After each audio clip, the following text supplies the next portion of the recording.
And then the other one I was really interested to ask you about, because it sort of reflects my personal journey. I was going to say over the past few years, but actually it's probably since a 7-year-old boy, actually. You talk a lot in the book about emotional regulation.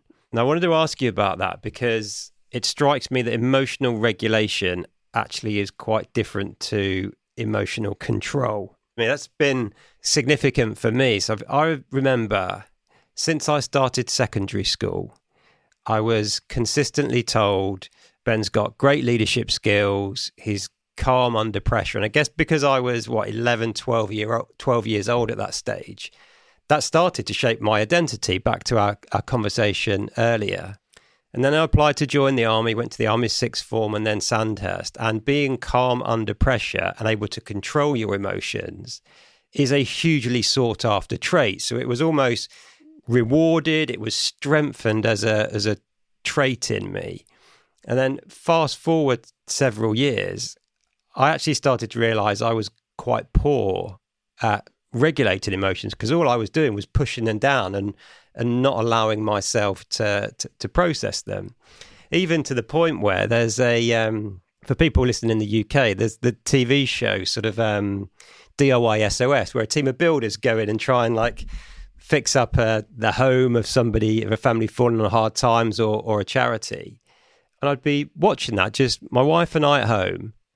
I'd feel a tear come to my eye, and I would consciously fight that back and no, can't cry.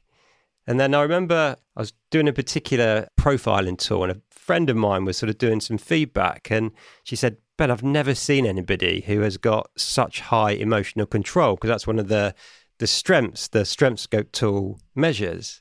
And I was like, oh, okay, that's interesting. We had a conversation, and she's like, said, as well as I know you, she said, a lot of the time, I've not got a clue what's going on for you.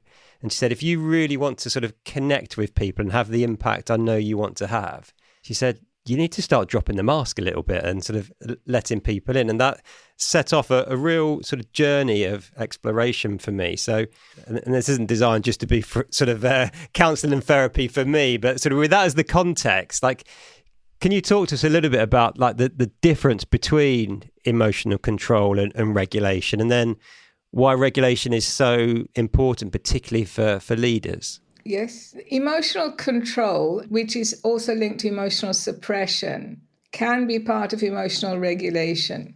And if I start with emotional regulation, it's also emotional regulation is actually part of one of the 5 qualities of emotional intelligence.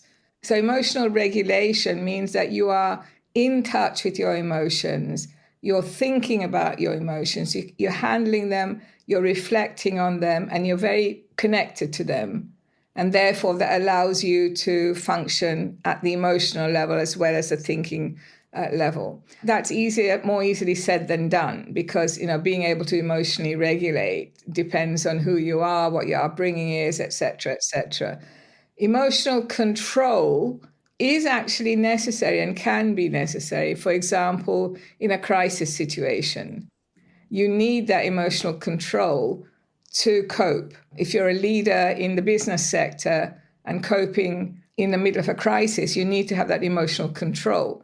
But the research is now showing that rather than having complete control, as you walk into an emergency, you just name the emotions. You can go, oh, horrible, or something, and then you move into the control. And people who are in the armed forces or were in the armed forces or in the humanitarian sector dealing with major emergencies and crises are very good at emotional control.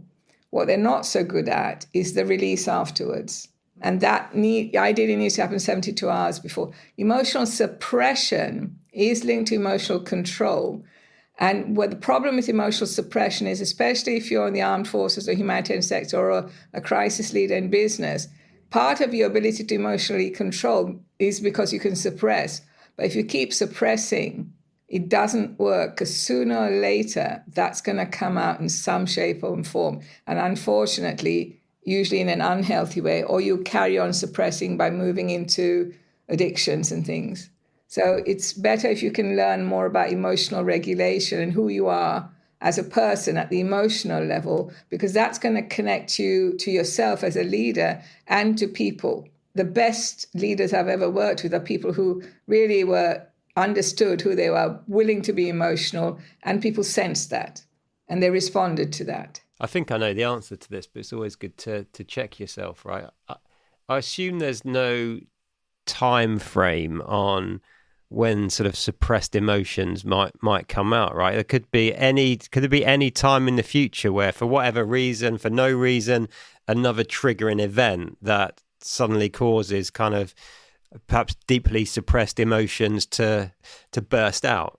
Yes, it can happen at any time, and usually it's when the person starts decompressing or just releasing, or something in the person says, I can't do this anymore. And then, that's what happens anyway. If they've been through a big emotional experience, then there will be triggers in the environment that lead to them. But generally, if there hasn't been a big experience, it can happen at any time. And could that be like another stressful period? Like if you use the analogy, the straw that breaks the camel's back, if you've got a number of suppressed emotions from a particular event, and then fast forward maybe 35 years later, you experience some other really emotionally challenging events coupled with a lot of stress and pressure, again, maybe from work. Could those sort of events cause sort of suppressed sort of emotions and trauma to all show up at once? It can, and it can be very confusing for the person if and when that happens, and that's when they need the professional help. It's not a failure, it's just that they're saying enough. So, and we all have moments when we say enough, and that's especially if somebody's had a lot of things happen in the past, or not so much big things, but just that they've had enough, then that's when they need the help to recover, release, heal, grow. Hey, before you go, let me tell you about something that is brand new and incredibly exciting. It allows you to get leadership coaching and mentoring whenever you need it, no matter where you are. It's called Ben AI. Ben AI is your personal AI-powered leadership coach and mentor. Drawing on my 20 plus years of experience, it provides you with real-time, practical advice for any leadership or management challenge, be it from managing team dynamics to resolving conflict to planning and prioritization or delegation. Ben AI is there to help. How does it work? Well, you simply head over to the Ben AI URL, type in your question, and you'll immediately get a personalized, actionable piece of advice to help you in that moment. Or if you prefer, you can even call Ben AI and have a conversation with him/me. I know you're going to love it, so do check it out via the link accompanying this episode in the show notes where you can try it for free. That's it for now. I'll see you again soon. Lead on.